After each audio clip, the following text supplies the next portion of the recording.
بسم الله الرحمن الرحيم. ويل للمطففين الذين إذا اكتالوا على الناس يستوفون وإذا كالوهم أو وزنوهم يخسرون ألا يظن أولئك أنهم مبعوثون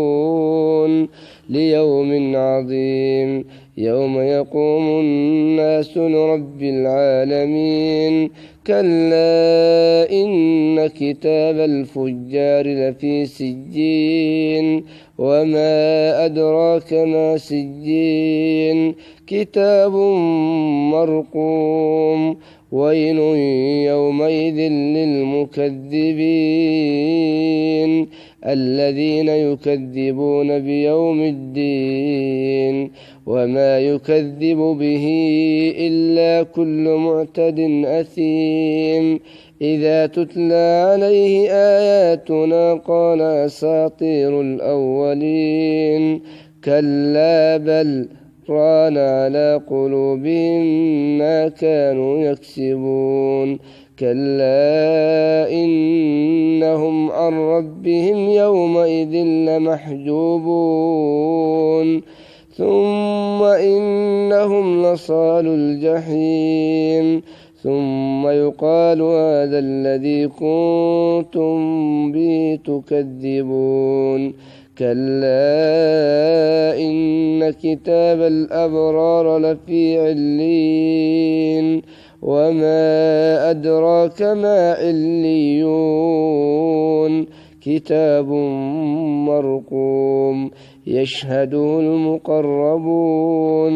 إن الأبرار لفي نعيم على الأرائك ينظرون تعرف في وجوههم نضرة النعيم يسقون من رحيق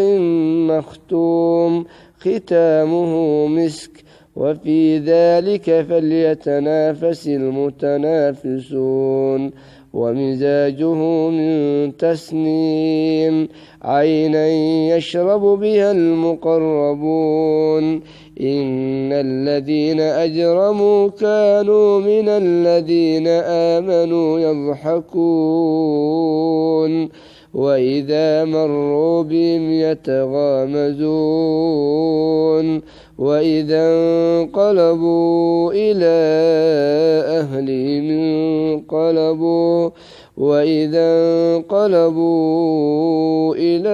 أهلهم انقلبوا فكهين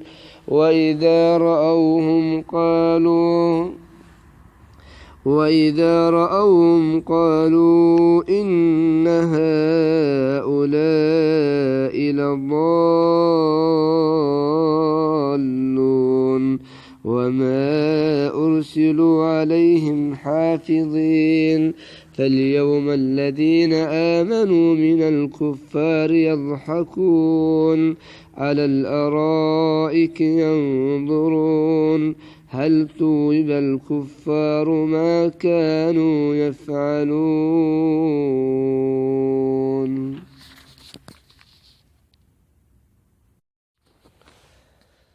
بسم الله.